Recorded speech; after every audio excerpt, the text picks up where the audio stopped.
Welcome back to another episode of the Mindset Talk Marriage and Family. I'm Phoebe and I'm with my co-host Stephen. And we're so glad that you're here tonight to listen to us. And we've got special guests with us tonight, as promised. and we're going to ask them to introduce themselves. Ladies? My name is Seth-Lynn and I'm Gabby. So Seth-Lynn and Gabby are our daughters and we were talking about the subject of favoritism. So we have our daughters in studio to give us their view on favoritism in the family. Yes, because till now we've explained our view, our perspective, and how we've experienced it, and also how we think we've dealt with the subject when it comes to our children. But we want to know the truth from their mouths. And so we're going to let them speak a bit about themselves, and then we'll go into what it is that they think. Yeah. And whether we have favorites. So it's just going to be a casual conversation tonight.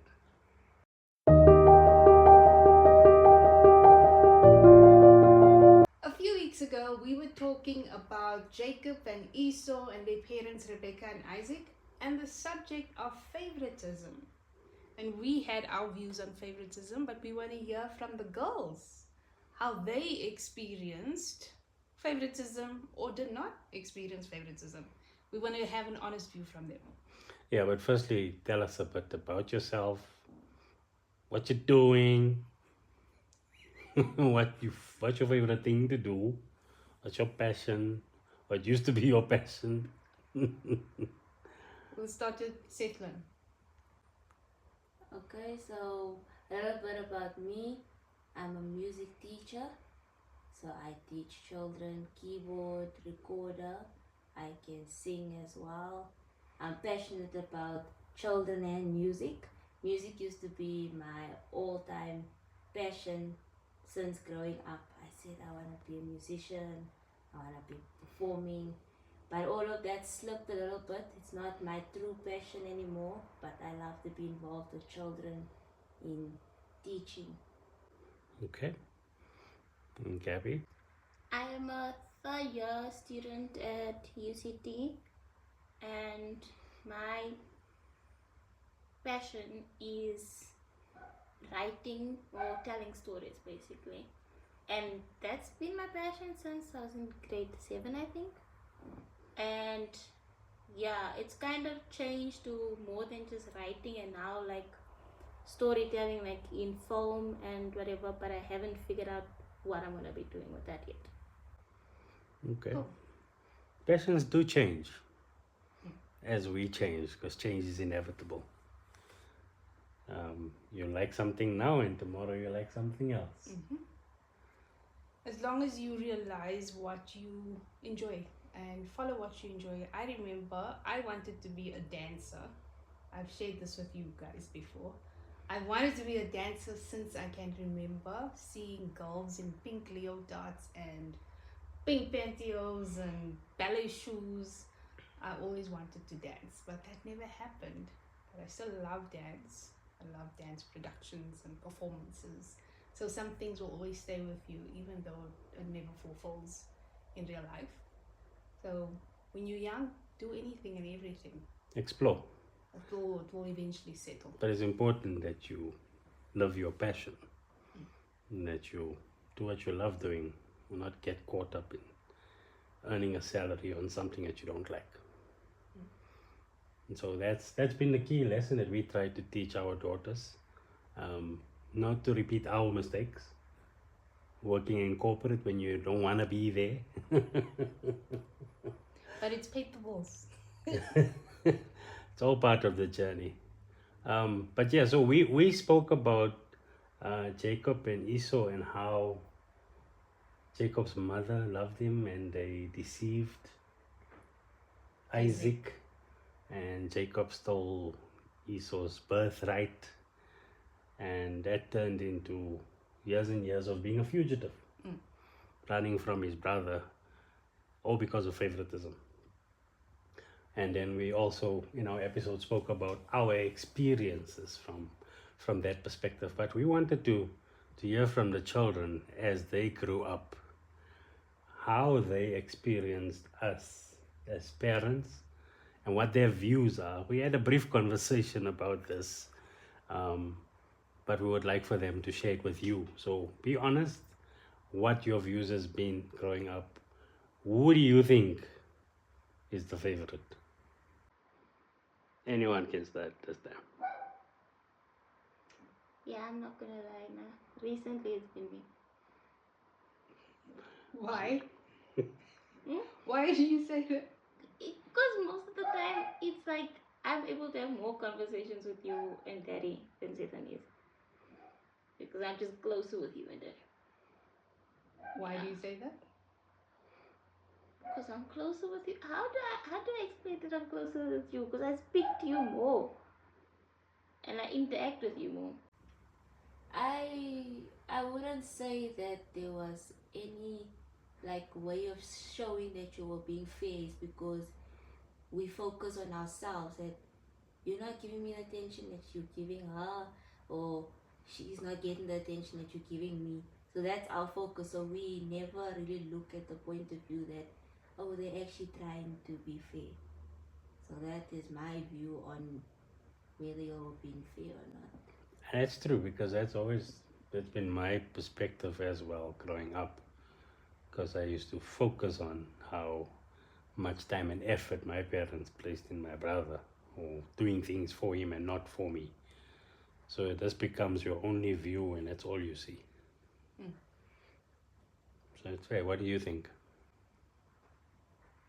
I think you try to be fair, and like every time you have to buy something for somebody else, you buy something for that person also. Yeah, hey, that went a bit overboard, nah? No, but like not just like birthday presents. That's not what I mean. I mean like if one person like needs clothes, nah? And I mean one person needs clothes, the other person doesn't need clothes. You buy clothes for both of us. And like, yeah, it makes sense, but then it still ends up with one person is getting more clothes and the other person is getting the clothes they need. So it's like, yeah, you're being fair, but at the same time it's like it's imbalanced also. Yeah. I don't know. I think I don't want anybody to feel left out. Okay, and maybe my memory fails me. Right? If I've paid for Seth-Lynn's nails, was Seth-Lynn working at the time? Was she able to afford her own nails? Because I would not say to you, you can buy your own nails if you don't have the money for it, or pay for your own nails. So I try to look at it in that way. Because right now, I consistently tell you all both to pay for your own things. Am I right or am I wrong? I don't want to. It's hard to see the money go out. It's nice to spend someone else's money, nah? Yeah. And I think you're like the fact that sometimes we are obligated to pay for your stuff. Yeah. I enjoy the fact that every time I'm back in Joburg, toiletries are not my cost. So, yeah. I said, when we still pay for some of your things. Lots. Like what? What do you mean? Yes, toiletries, yes, because we all in the same You don't house. pay rent, Don't pay for food. don't pay for food. Yes. Yes? I pay for petrol. Yes. That's the only thing you pay for right now. And my own clothes. You said I can buy my own clothes. I buy my own clothes. Yeah, but then you still come and then you still say, Mommy, I need, no? I was saying today that I want to buy Gabby some stockings, and you said, and for me? But why? Because you're buying her stockings, and I showed you not so long ago my broken stockings. So the aim of the conversation is also for other families to know that you can be open and have these conversations, because I think we don't talk about it, right? I said, just make it clear you're not crying. I'm not crying. Yeah. To just because what we tend to do when we don't talk is just we harbor emotions. So I had resentment in my heart for my brother, because I felt like he was the problem child, but he got the most attention. I mean, my parents went out of the way to do everything for the guy, right? I think it's also the same thing at some point. If I think about it very clearly, she would also think I got most of the attention because I was the problem child. You'll see me every day because there's a problem today, it's a problem another day.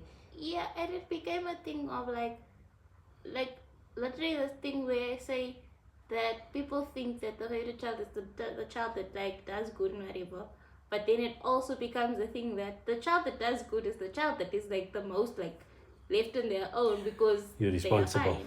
Yeah, And that we was think my that you are fine, yeah, right? Because No, I you're not. also, I was not the child that got most of the attention, right? I was the good girl. But what did I feel? I felt like I got no attention. Yeah. So I didn't at all feel that anybody's paying any attention Yeah. to me. And it's a thing that destroys families if we don't learn to talk about it, right? If we don't create a platform where we can have conversations. I don't like this. Why don't you like it? And we can't be the parents of yesteryear. It says, "It's my house. It's my rules. You don't have a say." It's how we grew up. We can't do that. That method didn't work. It just caused more rebellion. And so, if we come back to Jacob and Esau, do you know the story of Jacob and Esau? No. Jacob and I Esau don't were think- twins. I don't think I even heard it in church. Jacob and Esau were twins. And at birth, Esau was born first, but Jacob held on to Esau's ankle, I think. So since then, the rivalry started already, right? And so Esau was a shepherd boy. Esau worked in the fields, Hunter. a hunter, right? Esau was hairy. Jacob wasn't. And so when Isaac was about to pass on, he said, "I will bless my firstborn," because that's how it was back in the day. The firstborn would get the blessing from his father. And so what's the mother's name? Rebecca. Rebekah. When Rebekah got wind of that, Jacob was her favorite. They must put some fur on Jacob and made sure that he goes to Isaac, because Isaac was blind at the time. Put some fur so that when he goes to Isaac, to his father, that his father would be able to feel, okay, this is my son. And then he would proclaim a blessing over him, and that's considered his birthright, right? So by the time Esau came from the fields and now went to his father then realized that he was deceived. As he said, "I just blessed your brother." And since then, Jacob fled. And him and his brother became enemies because of favoritism. So Yeah. I want to ask the question for the two of you, right? You have identified at some point that you felt the other one was the favorite. What has that done to your relationship? with each other. I don't think there's any distance or anything in our relationship now. I can't really think far back, but there was also maybe a point where we were not as close as the way we are close now, but now a really real thought comes to mind. There's never been arguments about favoritism, in my opinion. I don't think so.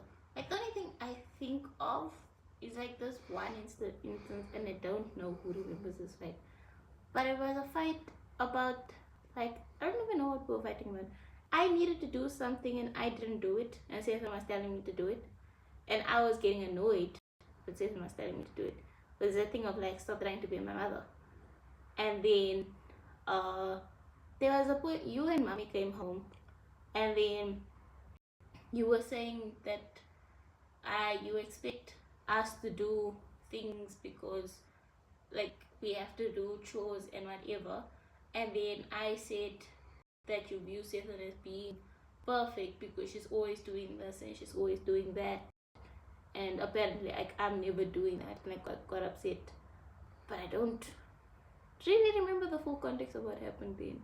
But I just remember there was a fight about that. And at that point, I think I felt like you favored Seth-Lynn because you thought Seth-Lynn was like doing everything that she needed to do. Yeah. I know we said this before, right? When we spoke about the subject a few weeks ago, we said that at any given time we would think, "Oh, Gabby, why can't you be like Seth-Lynn? You know, she does this and she does that and she doesn't feel this way and she doesn't More feel independent. that way." Yeah, I think I don't know all the details of what we would say. And then there are times that we like, Seth-Lynn, why can't you be like Gabby? You understand? Or why can't you be more disciplined or whatever it may be in the aspects that she has. So each of you have your own strengths, and each of you have the things that we admire about you, that we find really admirable, and we wish that we can cultivate that same characteristic that's strong in you in the other one. But you're different, you're unique, you have those characteristics, those traits, because it helps somebody else. And you all actually complement each other a lot. In what way? In that way, because Gabby sometimes thinks things through and she will help you, navigate a decision where you're very impulsive in your decision making. So she will like slow you down before you make a decision. You have to inspire Gabby to be a little bit more courageous. To experience life. Right? Because you're not But afraid I of things. remember she was at that phase where I must stop for her. Whenever is here, That wasn't my fault. and Whose then fault was we it? can't It speak. was your fault. It was your fault for constantly pairing us together, because you pair us together and then it turned into Seth-Lynn's always talking. I never have to talk, then I didn't want to talk. What do you mean pairing us Because together? they You were say, sisters. no, they say, okay, who are you? And I say, then they ask you a question, then you keep quiet. I must now be the thought for No. you to answer. That's not what I'm saying. I'm saying, okay, I need to go somewhere. Nah, automatically. Seth-Lynn, go with your sister. It was automatic for our entire childhood. Seth-Lynn, go with your sister. Okay, there has to be a distinction made about the time frame. You are 3 years younger than Seth-Lynn. So there would be times that we would ask her to go to protect and just to watch over you. Not because we expect her to do what we've asked you to do. It's just so that she's watching over you. And I think you misinterpreted that as, Seth-Lynn She must have is it now for me. responsible for what I should have done. I didn't interpret it that way. Okay. I'm saying, since Seth-Lynn went with me, Seth-Lynn did everything for me because she was the older one. So it became the norm. Yes. I never asked for it, she just did it. And now that you've had the experience of living apart, how's that been? I honestly I wanted it because I chose it specifically for that reason. That's why I chose to go to Cape Town. But at the same time, sometimes I'm like, I don't want to do this. I don't want to have to talk to people. But then also, I do it more often. Like even when I come back to Joburg, I do a lot of things more than I would have done 3 years ago. So, yeah, I think it's been beneficial. It's like made us more independent of each other. Even though I come back and my name is like constantly out of Seth-Lynn's mouth, like she cannot do anything without me. Yes, how's that been for you, not having somebody to delegate responsibility to? At first it was a bit challenging because she's the person I must say, can you do this, or whatever. But I gotten used to it. When she's not here, then I do things on myself and all of that. And the only reason why I asked her is because you all are the parents and you're always tired. They were like, Oh wow. yes, your go-to is what will happen when you live on your own. You must go open your own gate. No, but that's the entire argument. Why don't you do it for yourself? Because like the gate situation, I am short. But- So I ask for help because I must climb the gate every time. But when you move into a house, it's not going to be customized. You're going to have to customize it. Unless you're going to But- build a house from But this scratch. gate there's a latch at the bottom. I don't have to climb this gate. I must climb the other thing. I'm just saying, the house that you're gonna buy initially is not gonna be customized. You're gonna have to customize it. And so what I'm trying to get at is learn to do things on your own. So when you live on your own, you don't have to. Don't you want to take out a plate for me? Don't you want to open the lid for me? Don't you wanna? Don't you wanna? And you get annoyed when people say no. But then also you do have a tendency, like, we don't have to do this in, but you do have a tendency of asking me to do things you can do. Like, you accidentally hooked the extension cord on the door and called me to move the extension cord instead of just moving it yourself. Okay. End of that conversation. But you were still asking how has it been? It's been different because normally when we are together, then there's lots of fights and arguments, and you're like, what's going on? Can we stop or whatever? But now that we're apart, we don't even fight anymore. There's no, because she's all the way there and I'm all the way here. There's no really fighting or anything. I remember the fights in the car where you were competing with the music. I remember those days. You don't even know. I would push up the volume and then your voices go higher than the music. Because your music is loud, we can't hear it. Yeah, but you hearing each other. Nya, nya, nya, nya, nya. I didn't actually realize that you did that. You didn't realize it. I'm like, I can't handle this. And I would just want it to. Yeah, but then now there's like times when you say stop fighting, and then we like either we're not fighting or we're just having a discussion, and you'll be like stop fighting, and we were like how, but we're just talking. But you're talking very aggressively. It's because we grew up quietly. We grew up very quietly. I remember and I when think any form of aggression feels like a fight. I remember when you tell us to keep quiet. We fight silent now because you said keep quiet. So I even close the door and like continue. Yeah, but like you don't. It's like you and Daddy like don't like. You're not used to that, like confrontation of like talking out the problems. You're not used to it. So you like don't like it and you're like uncomfortable by it. But then when we do it, and then you're like, what's happening? Can you just stop it? Like, yeah, because you must tell them your 2 years of not talking to your sister.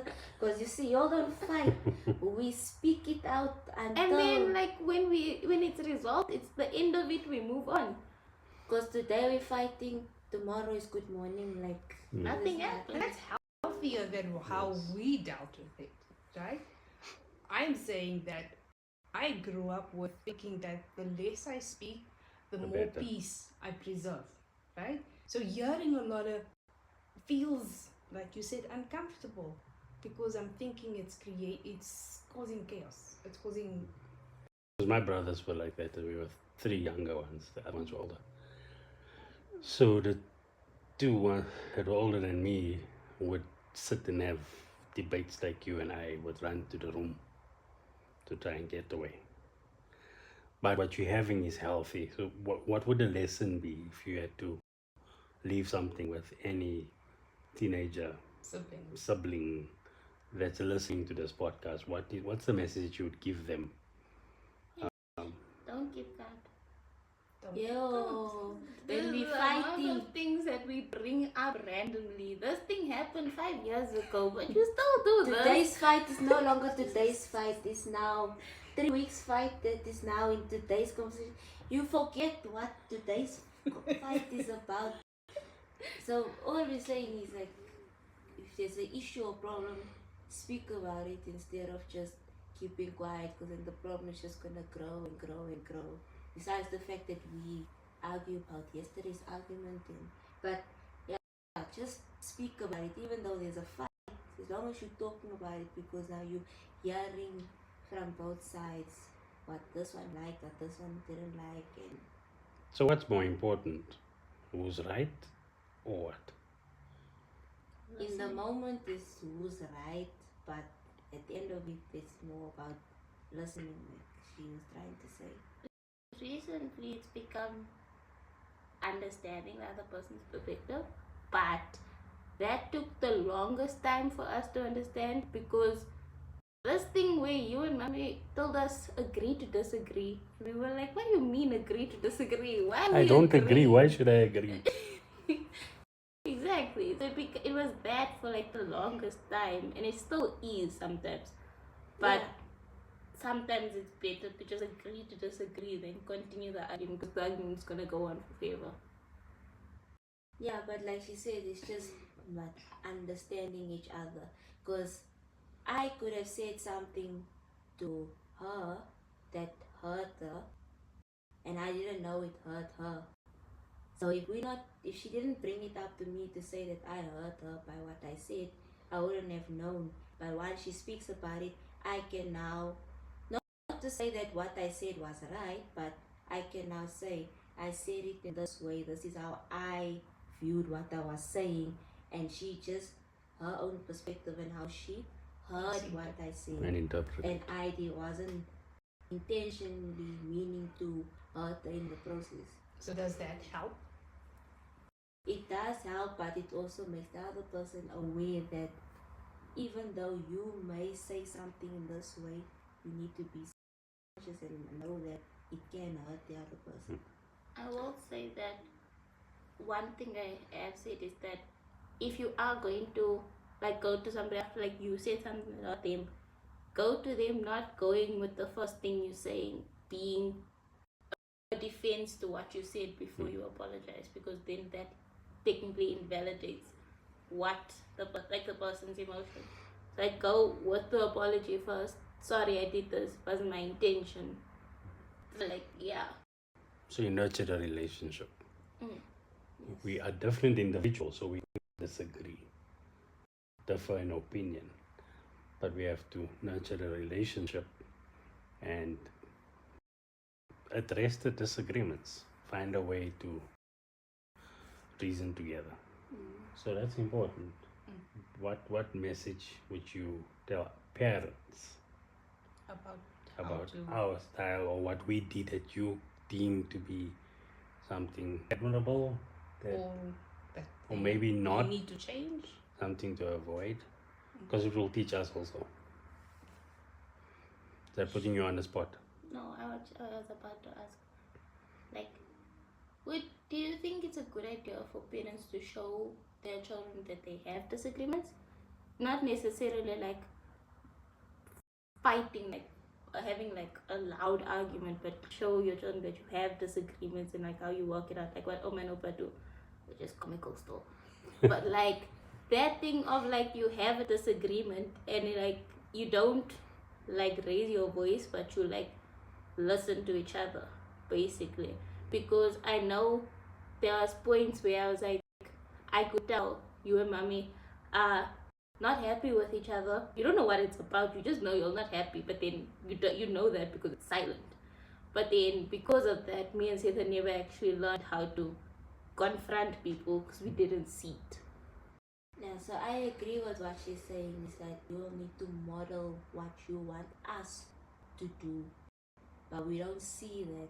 Like she's saying, it's a silent conversation. I don't know if you can read each other's thoughts, but you're like silent. I don't know what's happening. We need to learn from you. Yes, I was going to Yeah, say so- the exact same thing. So we loud because we don't know how we're supposed to, because also reason why we loud is like, you're not listening to me.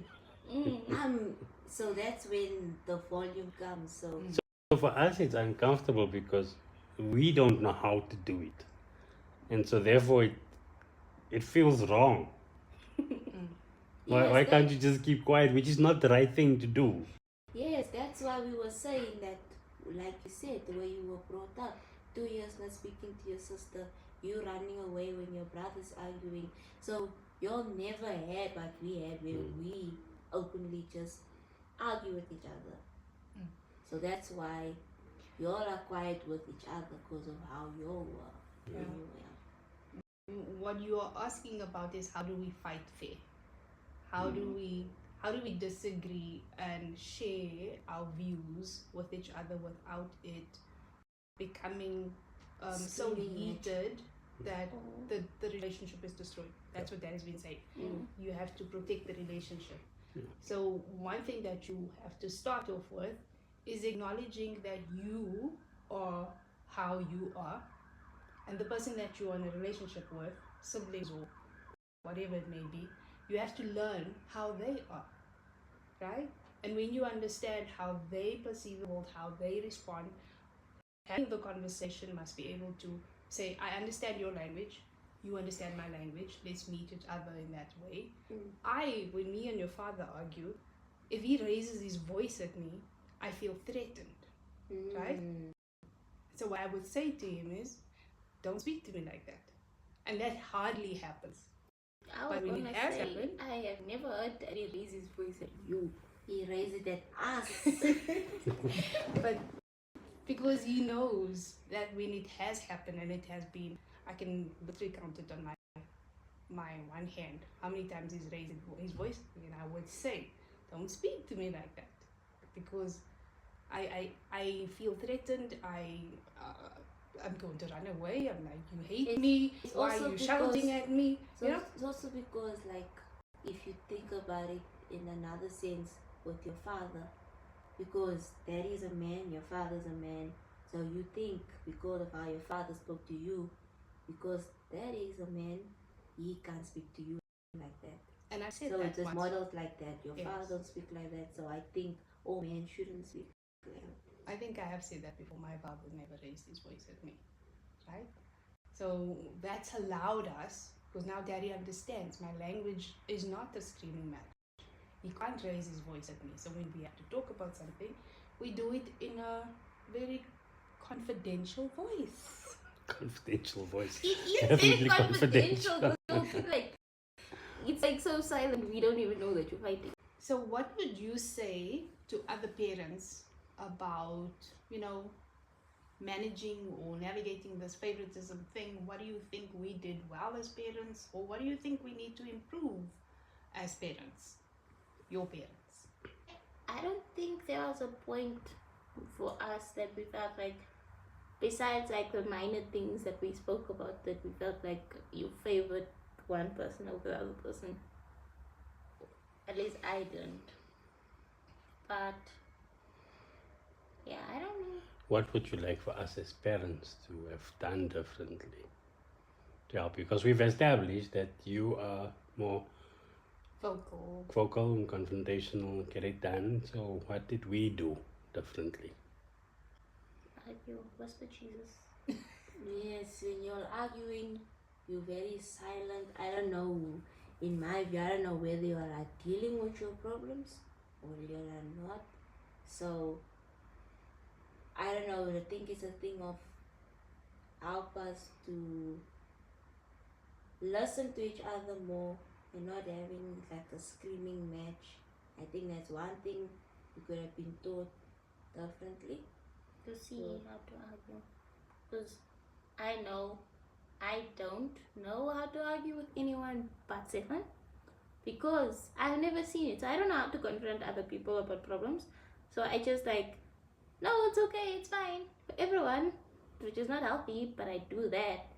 And then with Seth-Lynn, it's like, no, I don't like this, I don't like that.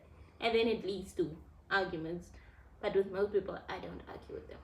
And I think the way that the two of you manage it, because like you said, you will have a disagreement today and tomorrow it's over, okay? Because you understand each other. What you do is how you should actually be approaching anything you disagree with. You have to be vocal about what you don't agree with. Not because you dislike the person, you are just sharing your opinion in a respectful way. It's not malicious, it's not anything else except saying I have a different view and sharing it. And that's important. And you debate it, because y'all do that. Y'all go back and forth until you see each other's point of view. And that's how you're supposed to approach it with anyone. You never must feel intimidated by anybody else's view and opinion or thoughts on something. You have the right to speak up. Don't shy away. I used to do that as well, Gabby. I used to shy away from everything. I didn't want to be confrontational or anything. I used to become a yes ma'am. Whatever you say, that's okay. I'm not going to argue. Not a healthy way to live. No, it's not. And it's important that we preserve the relationship. It's not about just disagreeing for the sake of it, because I don't like the person, so I'm not going to agree with anything they say. But we can definitely learn from your approach and your way of dealing with differences.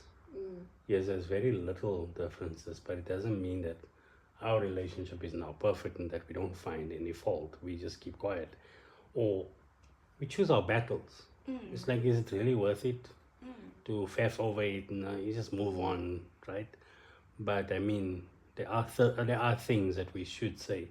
You know what? I don't like this, or a small thing, because it's the small things usually that becomes the bigger things, because they fester and they brew, and it turns into a big argument, and then that thing that you said earlier on that happened 5 years ago starts coming up all of a sudden. So we can definitely learn, but I think the conversations is important for families, and that's why we wanted to have this conversation, so the families can understand we're not perfect. We're still aspiring to be better, do better, but we can learn from our children.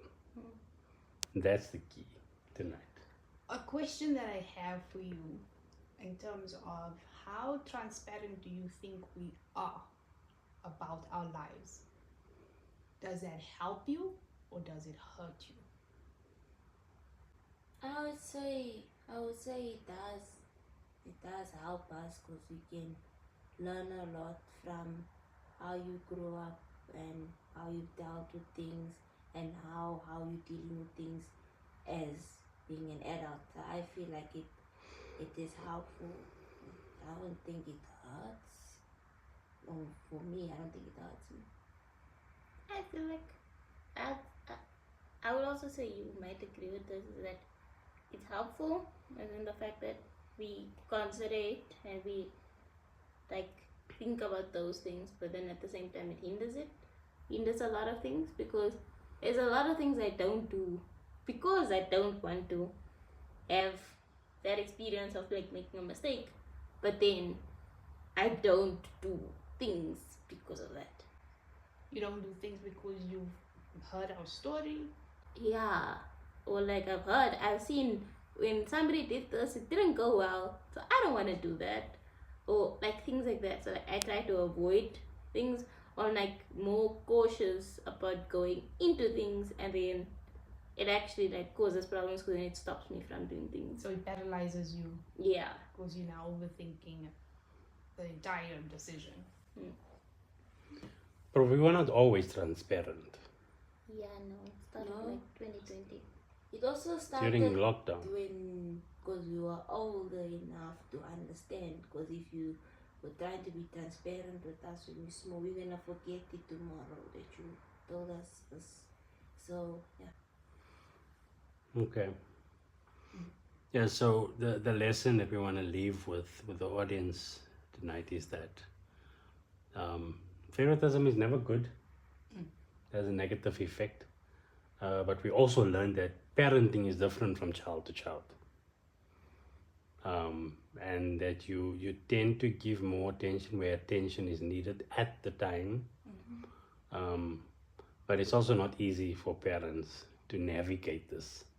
And so I think that's why it was important for us to have this conversation, just so that we can know how your experience has been. Because we actually never had the opportunity to share this with our parents, to say, this is how you made me feel. Right? But yes, I think it was a good conversation. You can let us know in the comments what your views are. Should we bring the girls more often? To tell us a bit more, but yeah, we're glad you joined us tonight. Please do like and subscribe, comment, share, and let us know what your thoughts are every single week, every single episode. We are looking forward to having more guests in the future. So if you enjoyed this particular episode, let us know. Until next time, we all say cheers. Bye. Tata, Asi. Bye. Asi.